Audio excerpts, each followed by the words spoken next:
It kind of blows my mind to consider the fact that we're up to nearly 600 episodes of this podcast, the 10% Happier podcast. That's a lot of conversations. I like to think of it as a great compendium of, and I know this is a bit of a grandiose term, but wisdom. The only downside of having this vast library of audio is that it can be hard to know where to start. So we're launching a new feature here, playlists. Just like you put together a playlist of your favorite songs. Back in the day, we used to call those mixtapes.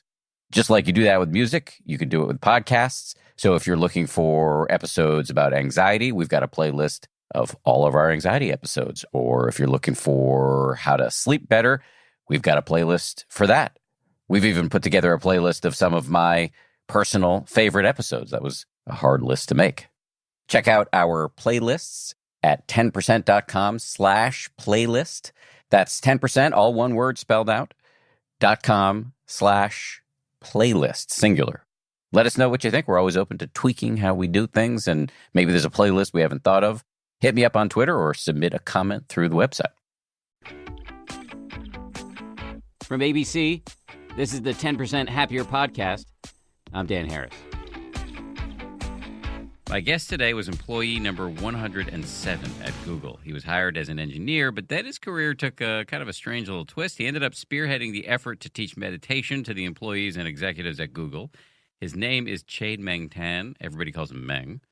He wrote a book about his experiences at Google called Search Inside Yourself, and now he has a really interesting new book called Joy on Demand. It's interesting on a million levels, but one of the things that I like about it is, most people talk about meditation as something that'll make you reduce your stress or make you calm. But Meng is shooting for joy. So we're going to talk to him about what he means by that specifically. If you like cartoons and corny humor, this book is definitely for you. If you don't like either of those things, the book is also for you because I think you will see in its pages and you will hear in his voice right now a sort of precise intelligence. Meng, my friend, thank you for coming on the show. Thanks for having me, my dear friend. We should say right up front that we are friends. So just in the name of full disclosure, and I should also say that we're recording this in San Francisco, which is not far from where Meng lives. So I have a million questions, but let me just kind of start at the beginning. I'm just curious about how you started meditating. There's an interesting quote in your book. Mm-hmm. You describe yourself as an unhappy dude as a young guy. You said, misery was my constant companion, and this constant companion smelled like it hadn't showered since Nixon was president. How bad was it and why? It was really bad. It was so bad that I understand what it's like to not want to live. It's that bad. To not want to live? Yeah. So other people who have that issue, I get it. What was the source of that? Life in general. But more than that, I think I had a low happiness set point. It could be a genetic thing, right? So I lived most of my life at that time, where if nothing was happening, I was just miserable. Right? And then something shifted, and then later on, when nothing's happening, I'm jolly, and that transformation was life changing. And do you credit meditation or maturation, marriage, what? Definitely meditation. How and when did you come to the practice? Right, almost by accident. So I was miserable, and then just before I turned 21, I was listening to a lecture by a Tibetan Buddhist nun. And I remember only one sentence. Right in the middle of a lecture, she said, "It is all about cultivating the mind." I had my, oh my gosh moment. It's like suddenly everything made sense. Like everything in my life suddenly made sense. And that moment, I told myself, from this moment on, right here, right now, I'm a Buddhist, and I'm going to learn meditation. What about that sentence resonated with you so strongly? Cultivating the mind. It is the idea that my mind, I suddenly realized that the state of my mind is something I can change. And not just change, it suddenly occurred to me that I can change it drastically. I somehow got it, but in retrospect, I don't really knew how. Now I know, right? But how did I know back then? Not clear. But that is the thing that, I'm always trying to point out to people that the radical and empowering kind of insight of meditation is that you can work on your mind. You can train it just the way you can train your bicep in the gym. It's just a huge thing to learn. I didn't learn it at 21. I learned it in my late 30s after being a complete idiot for a long time. But you write about this in the book. You struggled a lot with meditation because you're so intense. Yes. You know, I mean, you don't seem intense right now, but you were really intense and just kind of success oriented, results oriented young engineer. Can you tell me a little bit about that struggle? I was trying too hard. So, I mean, I learned meditation like most Americans, type A personality. The idea is, okay, we sit and we have no thoughts, right? Or don't be distracted or something. That's the idea I used to have, right? So I would just put a lot of my attention on, like, sit, right? Like that, a lot of strain. You were gripping and gripping. A lot of grit. Yes. But by the way, you were raised in Singapore, right? Correct. Okay, so this was all happening in Singapore, or had you come to the U.S.? Okay, happening in Singapore, and then I just find myself stressed and unhappy, and it just didn't work. My mind kept wandering anyway, and I wasn't relaxed. I was still and then one day I just gave up. But I had my vow, right, to learn meditation, so I gave up in a skillful way, which is instead of just like give up, I just sat there and not do anything. And it turns out not doing anything is precisely what I needed to do. And then, so my problem at that time was I could not breathe. And therefore, I can say for certain that I was the worst meditator in the world because nobody else had that problem. They cannot breathe. I was that intense. So, and then when I just sat there and not do anything, after about 10 minutes, I caught myself breathing. And then it's like for the first time ever, I knew what it's like to bring attention to the breath and still able to breathe. And the secret is to not be so intense. And then at the same time, at the moment, something else happened, which was very strange, which I found myself enveloped in joy. Like nothing was happening, I was just joyful. And that was my first experience of joy independent of sense stimulation. Okay, so what do you mean when you use the word joy? What are you describing exactly? I'm describing a quality of emotionality, a feeling. So the difference between joy and happiness is more of a long-term thing, right? Taken to a long term. Right? How to say it? It's a summation of life's moments, and look at it as a whole and say, I'm happy. Joy, in contrast, so in other words, happiness is not an emotion. It is not a mood. It is not a moment thing. It is a integrated long-term thing.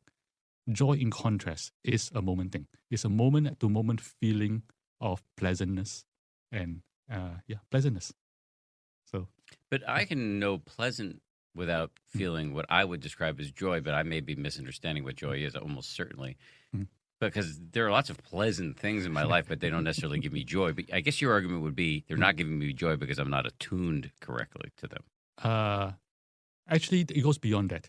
I think one of the most important things I've ever learned in my life is that the mind in and of itself, right? In other words, the mind in its default mode is joyful. In its default mode, it's joyful. Correct. Not my mind. Not yet, my friend. Oh, actually, it is. You just have to discover it. Or uncover it. Uncover. I like that. There's one way to look at it, which is sometimes we see that the baseline is unhappiness and we build happiness on top of that. But it's the reverse. It's that the baseline is happiness and it's obstructed by things that disallow us to access it. So all you have to do is deconstruct the obstruction. And the joy is already there. And that's what meditation does, is just chip away at all of the sort of calcified layers of confusion, delusion, That's one way to see it. Another way to see it, so one way to see it, that is a long-term thing.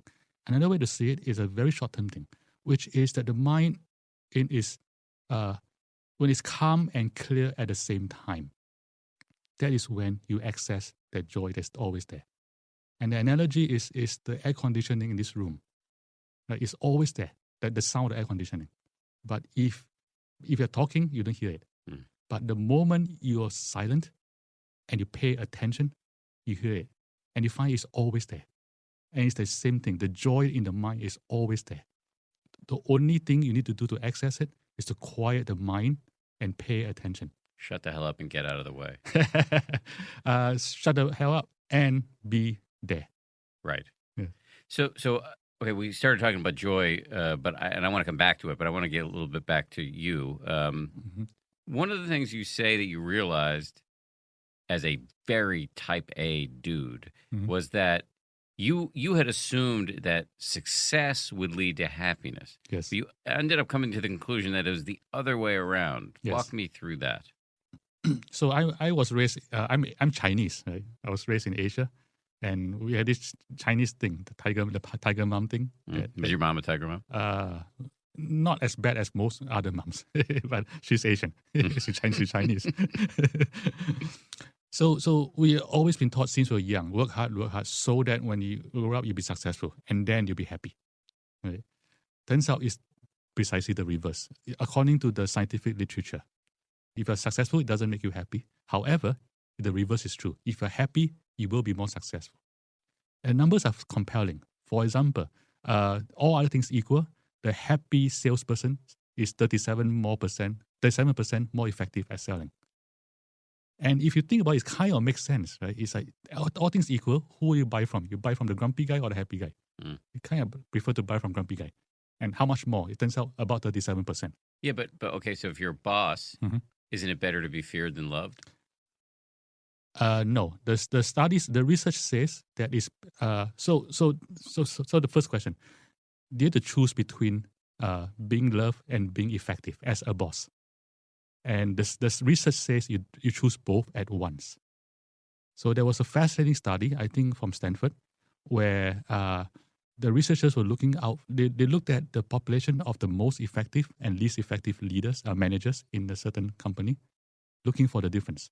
Turns out there's only one difference, which is the best performing managers. They love people and they want to be loved, which is fascinating, right? And so what's the explanation? It turns out there was a very simple explanation, which is the more, all other things equal, of course, the more your people love you, the harder they work for you. And then the more you succeed as a manager. It's as simple as that. How did you get the idea to bring meditation into Google? And when you first proposed the idea, did people look at you like you were out of your mind? I did that for a very simple reason. I have a dream. And all I want to do was to create the conditions for world peace in my lifetime. That was all. Okay, now I've heard you say this a million times before, and I always wonder, like, do you actually mean that? Because people talk about world peace, and it can be an empty, Yes. Platitude. Yes. World peace. Yes. It's almost like a joke. But you talk about wanting to create the Yes. conditions for world peace in this lifetime. Yes. Do you actually mean that? And what specifically do you mean by that? Yes, I do. And the difference is I'm an engineer. So the engineer, first question he asks himself is how. And next question he asks himself is how. Right? So the way I see it, there are two pillars to create the conditions for world peace. The first is ending global poverty and environmental destruction. That's one pillar. The second pillar is something I call global enlightenment, which is inner peace, inner joy, and compassion scaled worldwide. And I think each of these pillars by itself is insufficient, but combined, they are necessary and sufficient, I think. And so from that line of thinking, I decided that I want to focus on the second pillar. I mean, at that time, now I'm doing both. At that time, I was decided to work on the second pillar, which is scaling inner peace, inner joy, and compassion. The question is how, right? And I figured it out. I figured out a way to do that is to align peace, joy, compassion with success and profits. Because if I had to go around spreading goodness, goodness will not stick. People will listen, they'll clap their hands, and they go home. Nothing changes. But if I say, this is how you can become more successful, this is how you get more profitable, and where peace, joy, compassion is a necessary and unavoidable side effect, then they'll spread. And then the question is how. And I figured it out. And it is emotional intelligence. So training people to become emotionally intelligent through mindfulness. Then I can help people succeed where they necessarily also acquire peace, joy, compassion. And so that was my starting point. And then I started selling this in Google. And I made no secret. I made no secret about this, about both aspects, which is first, this is a success curriculum. This is a leadership curriculum. And I'm doing this for world peace. And so when I first started doing that, I expected to be hit on both sides. I've heard the pragmatic people will say, peace, joy, happiness, that's buoy. And expected the Dharma people to say, profit, that's heretic or something. But it turned out really well. It turns out people get it. Especially in Google. The thing about Google is people are very smart and very curious. So some large percentage of them say they're willing to try.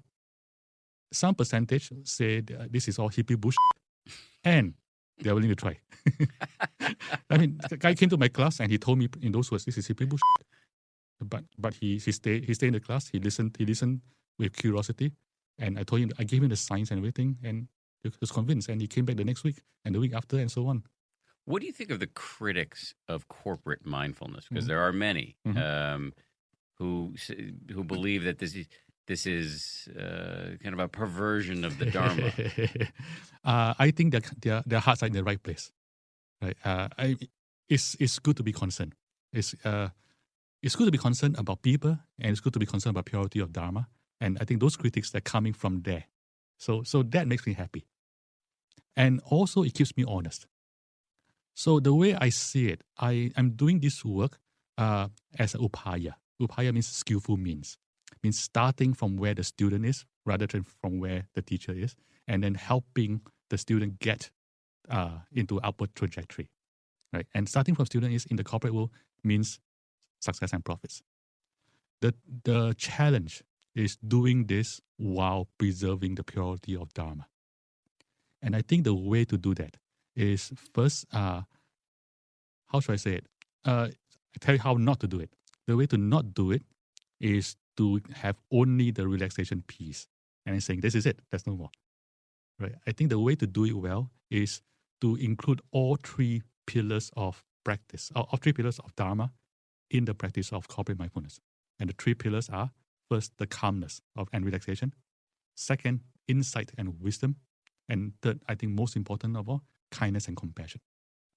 So in designing my classes, I'm very careful to include all three. And I hope that by doing that, I am keeping the Dharma pure and benefiting people in the corporate world. You're in a funny position, and Haha, funny. You're in a funny position, and I actually am in the same funny position because both of us are committed believers in the importance of bringing meditation to everybody. Yes. No matter what your pre-existing religious beliefs are, or if you're just a committed non-believer, as I am. Yes. And yet both of us are open and avowed Buddhists. Yes. So I'm just curious to hear from you how you handled that, because you're very open about being a Buddhist, and yet you're teaching meditation in secular environments. Yeah, I don't see what is the contradiction. You don't, and I don't, but most people do because they think Buddhism is a religion. Aha. That's interesting. I don't know. Actually, I may be even more Buddhist than I make myself out to be. Which is, truthfully, what I did was I made a solemn vow, which is to dedicate the rest of my life in service of Buddha and Dharma, and by extension, the world. So in a sense, I'm even more Buddhist.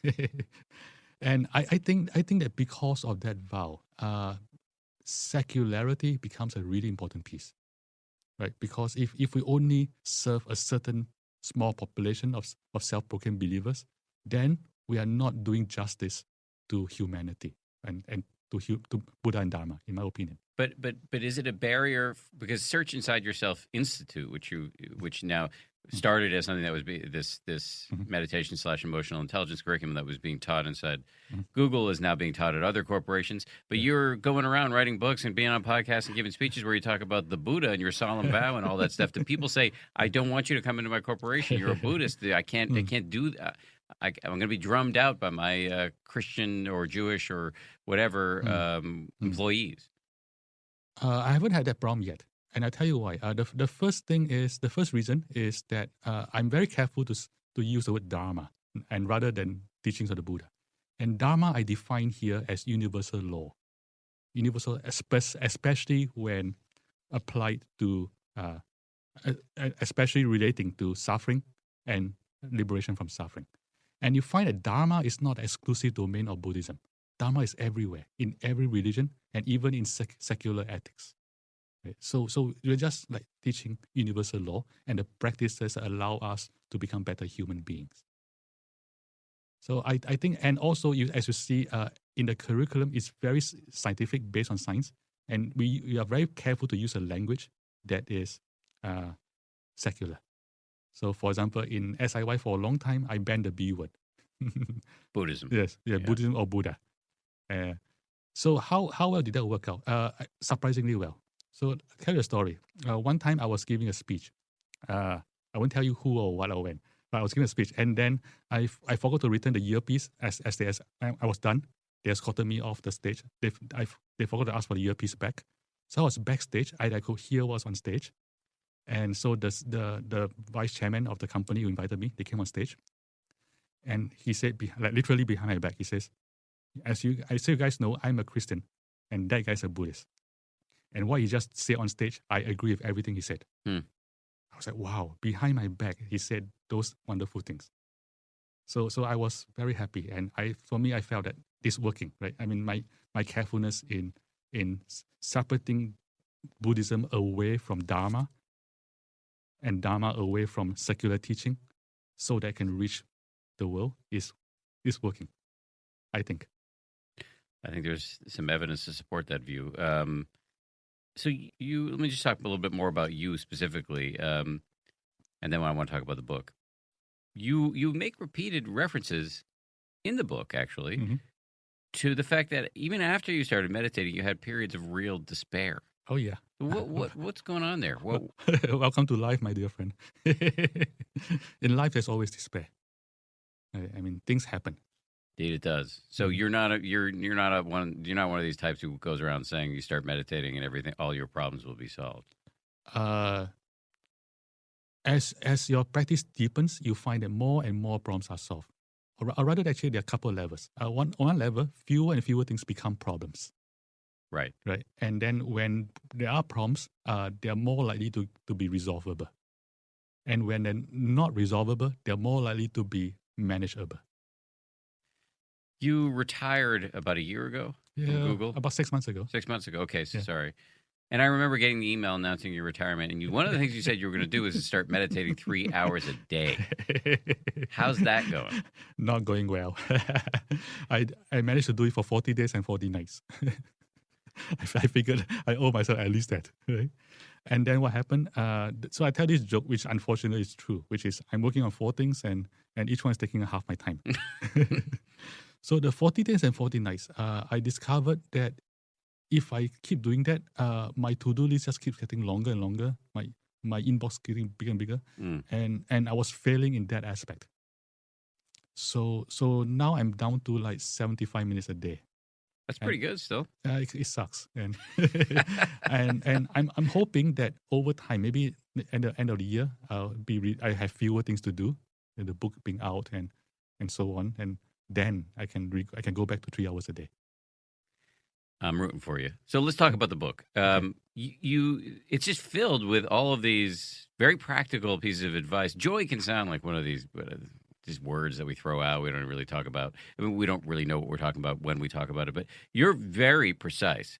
Not only in you sort of carve up all these different types of joy, but also in you're very precise in how in these little exercises that you give the reader about how one can generate joy. So can you just walk? I'll let you pick whatever you want to talk about. What are some of the ways in which we can either generate joy or just more attuned to the joy that naturally arises during the course of a day?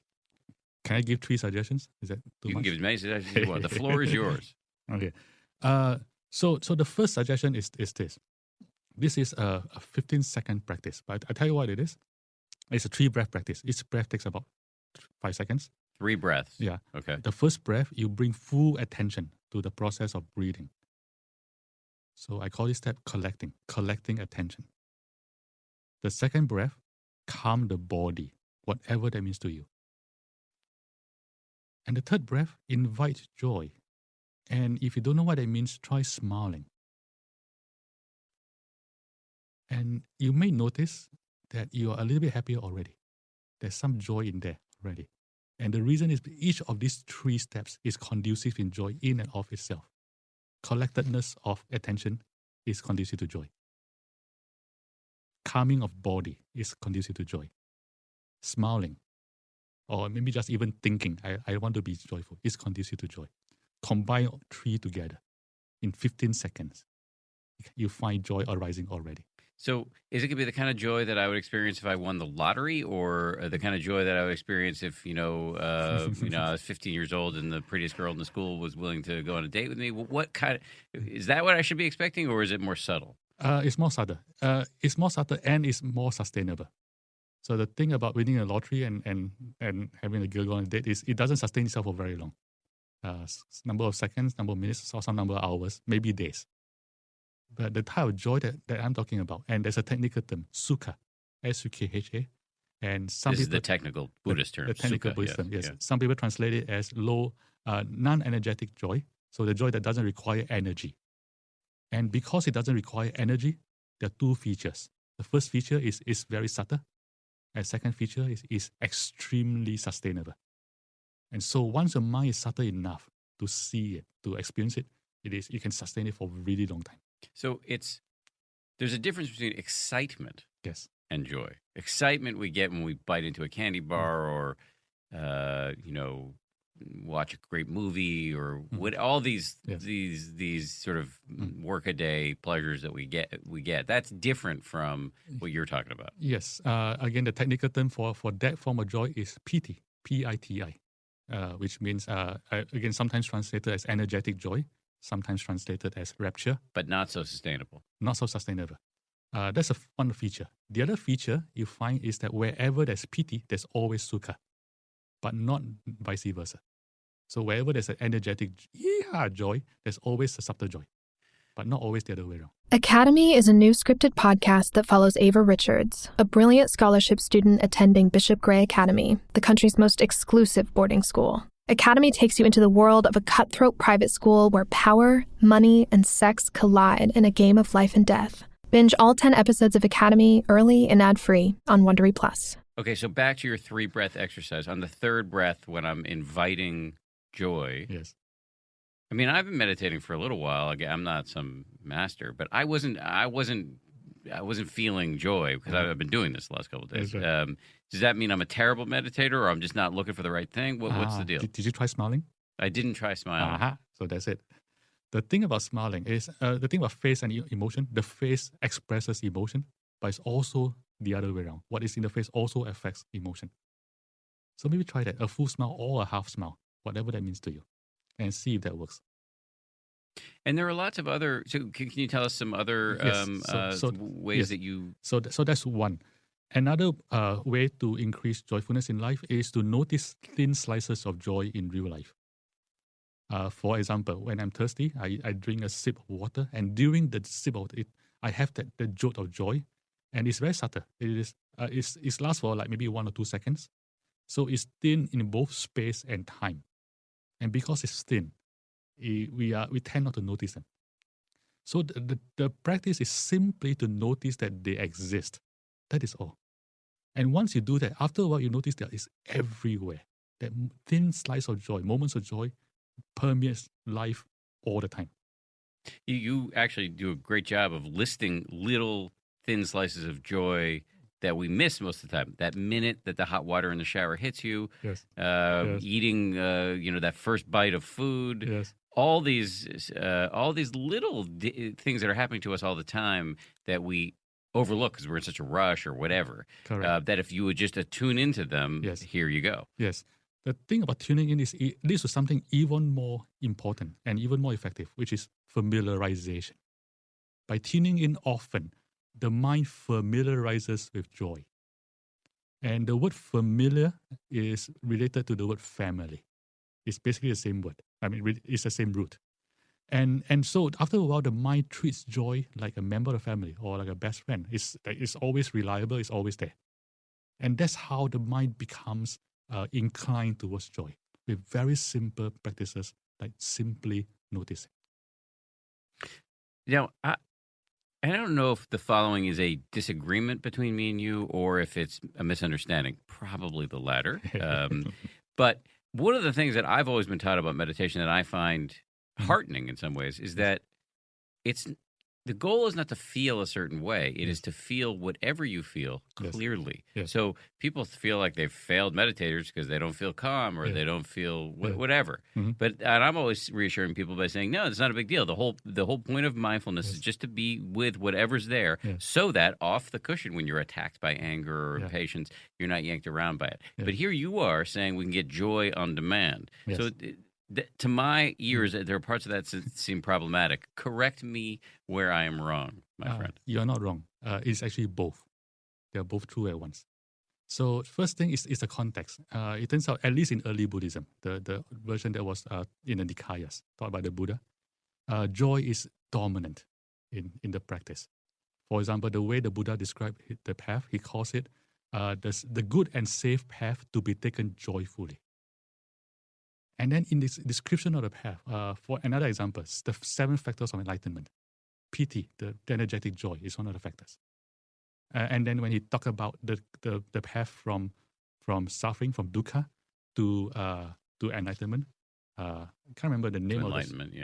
The name of the sutra, but he went through a whole chain, and in this chain, 3 of the factors have to do with joy, right? Pamoja, piti, and sukha, and they eventually lead to samadhi, and leading to equanimity, leading to seeing things as they are, and so on. Samadhi being concentration. I'm just making sure. Yes, collectedness of mind. Right? So the whole chain, and you find that everything he teaches is about joy.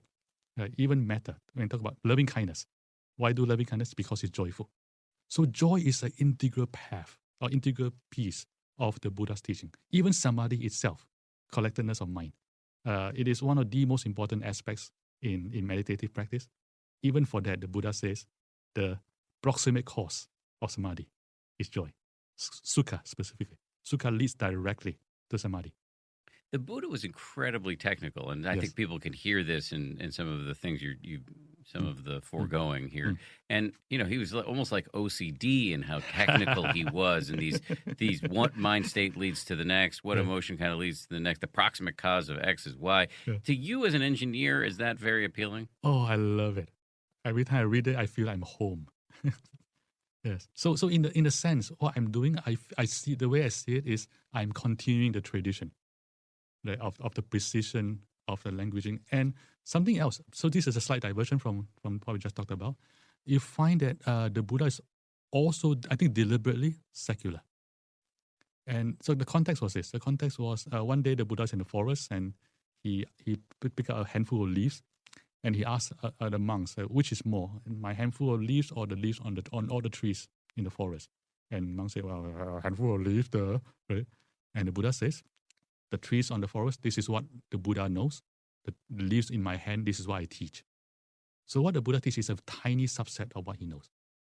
And that to me answers a very big question, which is if you look at the evolution of Buddhism, when it became Mahayana and Vajrayana, and there are like lots of very powerful practices, and very few of them are taught in the Nikaya itself, in early Buddhism. So the question I ask myself, why didn't the Buddha teach those things? Why didn't he teach Tantra? Why didn't he teach Guru devotion? Why didn't he teach, what do you call it? Wu Wei, right? Non-doing. These are all valid Dharma, but they're not in Nikayas. Why? And I figured the reason is generality. Is whatever the Buddha was teaching is the most most generalizable, most teachable to everybody, because it doesn't rely on magic, doesn't rely on blind faith, doesn't rely on deities, and it's so powerful that even today, I can use it wholesale in teaching my Christian friends and my non-believer friends, wholesale, with very little changes. And I think that is precisely why the Buddha taught only those handful of leaves. Right? So I don't know where I was going with this, but no, it doesn't matter where you're going. Yeah. But to me, I'm seeing myself as trying to continue in that tradition. Yeah, that the precision, and the subset that is most applicable to everybody, and not losing the power of the Dharma. But I was the one who sent you down this tributary. But I was trying to get you to explain to me why. My understanding that one does not need to feel a certain way. Okay. So the way I see it is, as your practice, as we talked about earlier, as your practice improves, right? Fewer things become problems. Problems become solvable, and non-solvable problems become manageable. So even going down the path of joy, those things are still true. We still have problems, and we still have problems that are unsolvable. And so, therefore, they're both aspects of practice are true at once. One aspect is increasing the joy, relying on the joy, creating the joy, and dealing with everything else with equanimity. And at the end of it, at the end of it, I think it converges. It converges into nirvana, where it is perfectly equanimous and perfectly joyful. So let me just see if I can restate that. So on the one hand, it is completely kosher and healthy to try to cultivate and notice, to cultivate joy that's not there and notice the joy that is there that you may not be noticing. Yes. On the other hand, it is also an important part of the practice to just be able to sit with whatever comes up in an impermanent entropic universe where terrible things happen and we feel like crap. Yes. An important part of the practice is just to be able to sit with it in a way that is open and that doesn't allow it to yank you around. Correct. So I got it right. It's got it right. And very important, always need to mention love and compassion. Well, let's talk about love and compassion, because you say this is like almost the most surefire way to generate joy. Yes. And again, here we are in an area where love and compassion, these, the temptation of a dyed-in-the-wool skeptic like me is to say, okay, this is just, again, more empty platitudes. Right. So tell me why I'm wrong. So it turns out that it's actually very easy to practice kindness, loving kindness. So the word is the technical term is metta. METTA, metta, Yes. And the way to practice is this. So first the definition. The definition of metta is the wish for others to be happy. It's as simple as that. And the way to practice it is simply like just either imagine or just see a human being. Let's say I'm looking at you right now, my brother, and let's just think to myself, I wish for this guy to be happy. That's it. That's the entire practice, right? So first, it's very easy. And it's very easy because all it takes is the arising of a thought. And as far as from my experience as a human being, every adult I've ever met in my life knows how to bring up a thought. And when it would bring up a thought, maybe the audience should try this now. Let's imagine one person and just wish for that person to be happy. And when you do that, you may notice joy. That to be on the giving end of a kind thought is intrinsically rewarding. Like immediately, the first time you do it, immediately you sense a reward. And it's so powerful that, so one time I assigned this as homework. I mean, I always assign this as homework when I give a speech. One time I did this on a Monday night, and I assigned this homework. I said, do this tomorrow when you go to work. For every hour, on the hour, just randomly wish for 2 people to be happy in your head. So don't say it out loud, just think. I wish for this guy and that guy to be happy. And then that's it. And go back to work, nothing changes. So on Wednesday morning, I received an email from a total stranger. And this person said, I hate my job. I hate coming to work every single day. But I did the homework on Tuesday, and Tuesday was my happiest day in 7 years. And what did it take to do that? 80 seconds of thinking. That's like a huge return on investment. Right? And it's like anybody can do that. All you have to do is think for a few seconds. So it's therefore kindness is not something that is like whoa.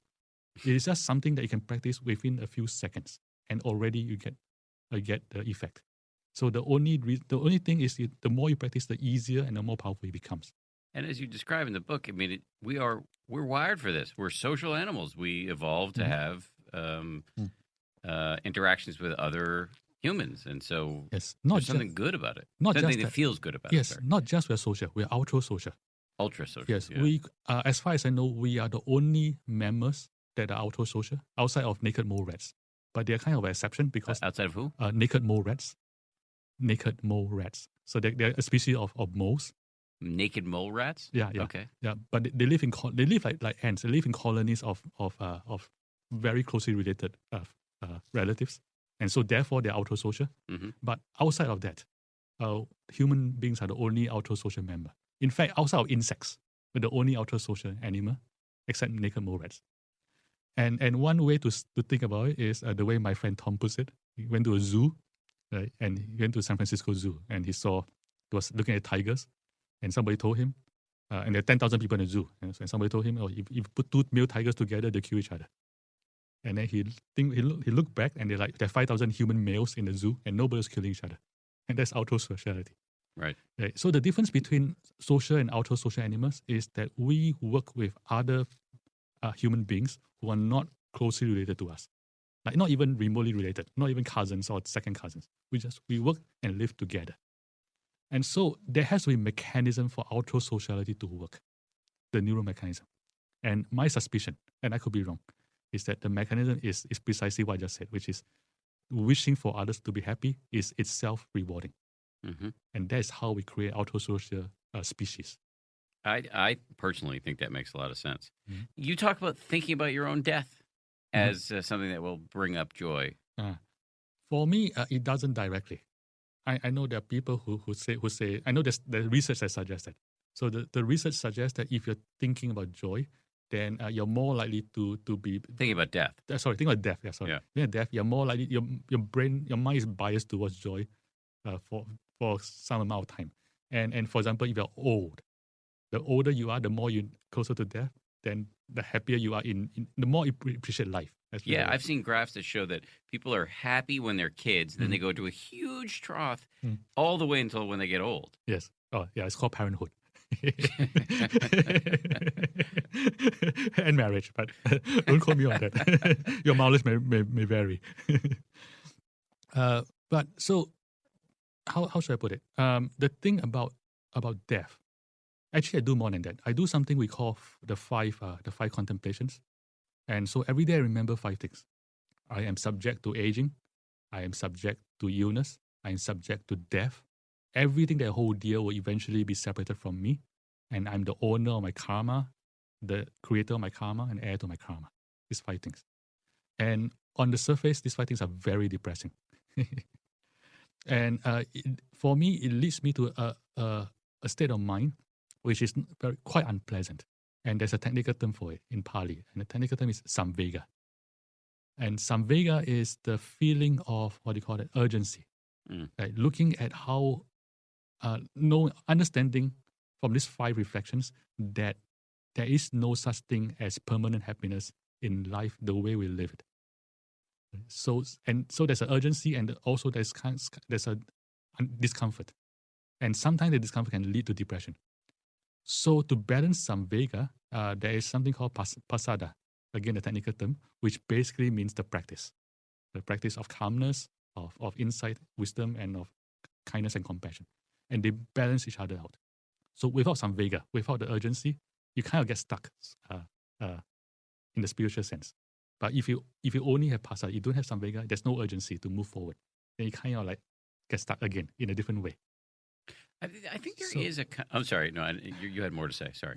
And so for me, that is a very nice combination. And for me, therefore, the contemplation on death, it brings about the urgency and the clarity to live my life in a way that is meaningful to me. And so, in a sense, it helps me become happier. What I was going to say when I rudely interrupt you was that, and just to amplify your point, was that there is a kind of pleasure, if that's the right word, with aligning yourself with what is undeniably true. And so while it is unpleasant on some levels to think about the fact that you and everybody you know are going to die and we're going to get sick and all these other hard truths, there actually is this, there's a subtle pleasure to aligning with what is true. And I'm just kind of saying this, but what's your view of that? I think you may be right. But I experience it slightly differently. I experience it as an urgency. An urgency, right. Yeah. So, I mean, it may be just different for all sorts of people. Well, we talked about this a little bit before. So, but here you are, the guy who wrote a book called Joy on Demand. Do you get into bad moods still? Life, that's life, right? Right. Yeah. And should we feel badly as people who are going to follow your little tips and tricks if we get into bad moods?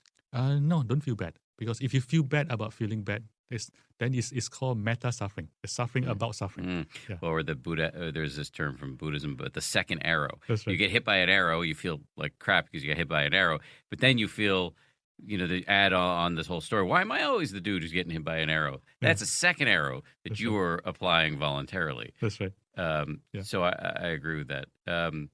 All right, here's the other question I want to just get your advice in public. Okay. You talk a lot in the book in a very, I think, insightful, data-driven way. Mm-hmm. Some of the data you're just kind of making up, but it's clear that it's built upon some actual data about how to start and sustain a meditation practice.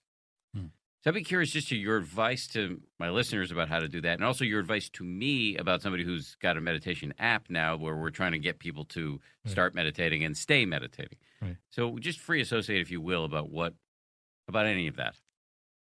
The first problem is how to get people to start, or how you start. The second problem is once you start, how you sustain.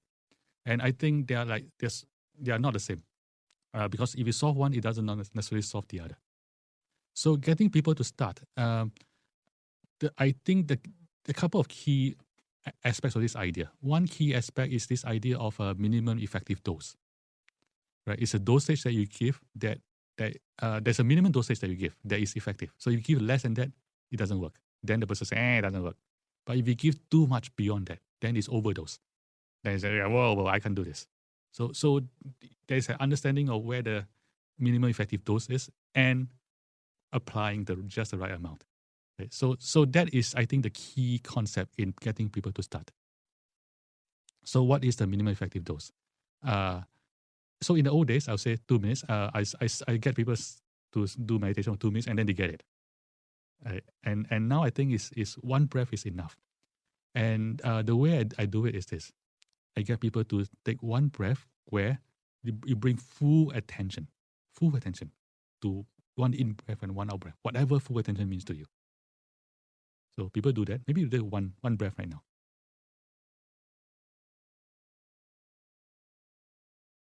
You might notice you're calmer already in one breath. And why? Turns out there are 2 reasons. There's a psychological reason and a physiological reason. Physiologically, when you bring full attention to a breath, for some reason, your breath slows down and it becomes deeper. And you stimulate your vagus nerve. And when you stimulate your vagus nerve, you activate something called the relaxation response. And that's VAGUS. Yeah, so the vagus nerve, when you activate it, activates the relaxation response, which is the direct opposite of the stress response. So your heart rate goes down, your blood pressure goes down, and so on. And therefore, you feel more relaxed already. Psychologically, I think even more powerful, which is to be regretful, you need to be in the past. To worry, you need to be in the future. So if you're bringing full attention to the breath, then for the duration of the breath, you are free from worry and regret. Free from worry and regret. It's that powerful. Even though it lasts for only one breath, you can feel the impact. And so the practice is that what if you can do more? You can extend this freedom from worry and regret, and you can deepen it into a kind of an extraordinary sense of freedom and joy. That is the practice. But it begins with one breath, and in one breath, you already feel it. And something else interesting about this is that it turns out it's not just for meditators. This is very useful even for sports people. This is useful for performance. So not just living life.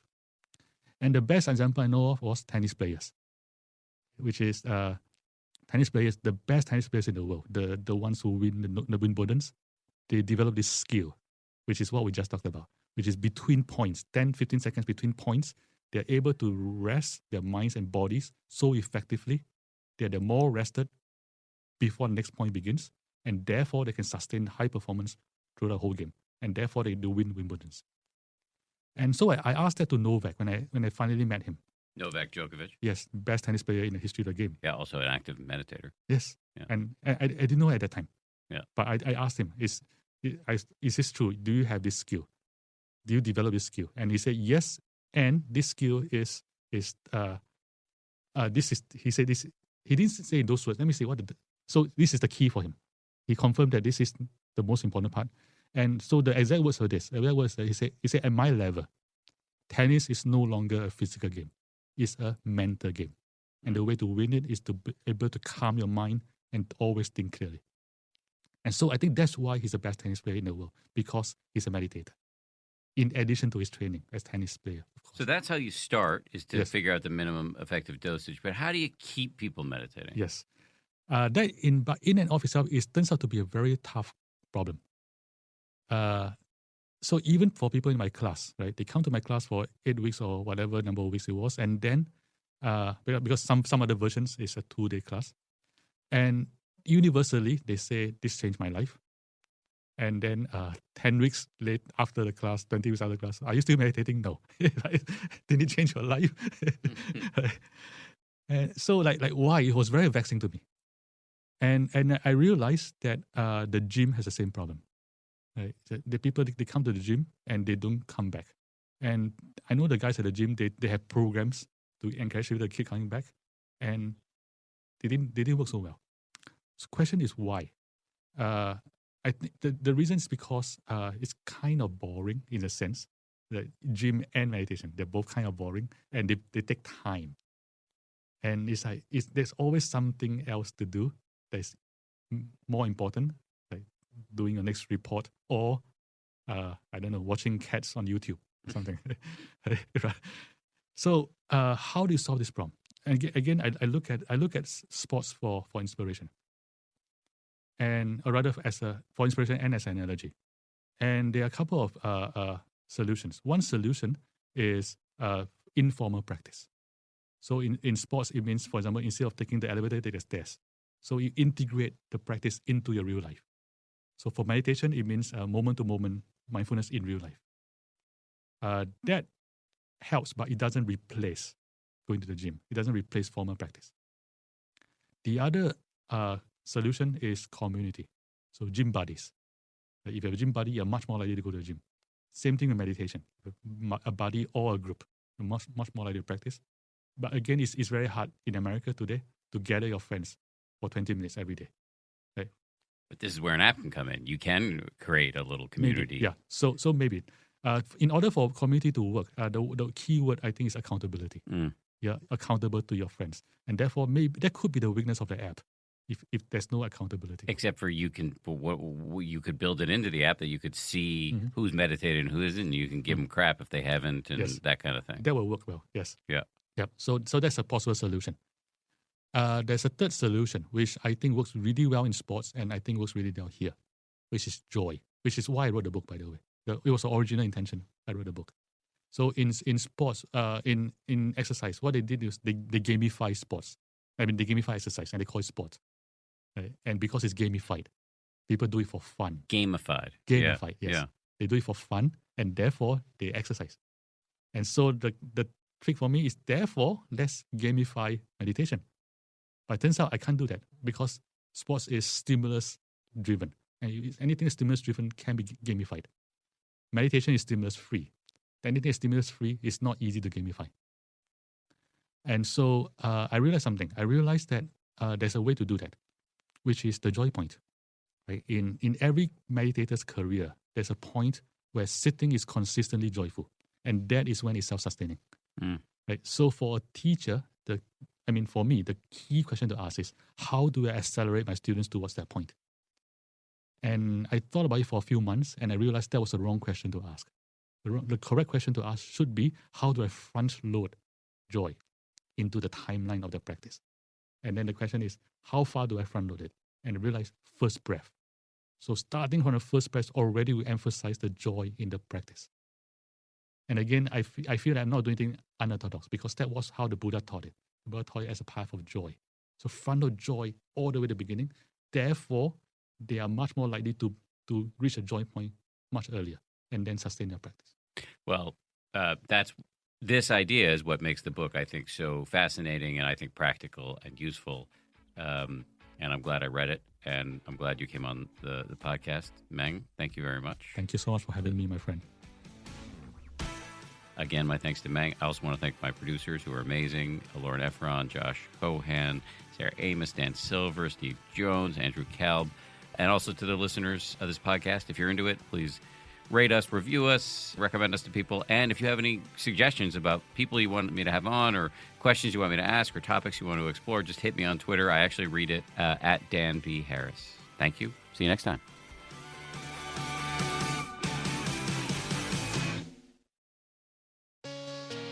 Hey, Prime members. You can listen to 10% Happier early and ad-free on Amazon Music. Download the Amazon Music app today. Or you can listen early and ad-free with Wondery Plus in Apple Podcasts. Before you go, do us a solid and tell us all about yourself by completing a short survey at Wondery.com/survey.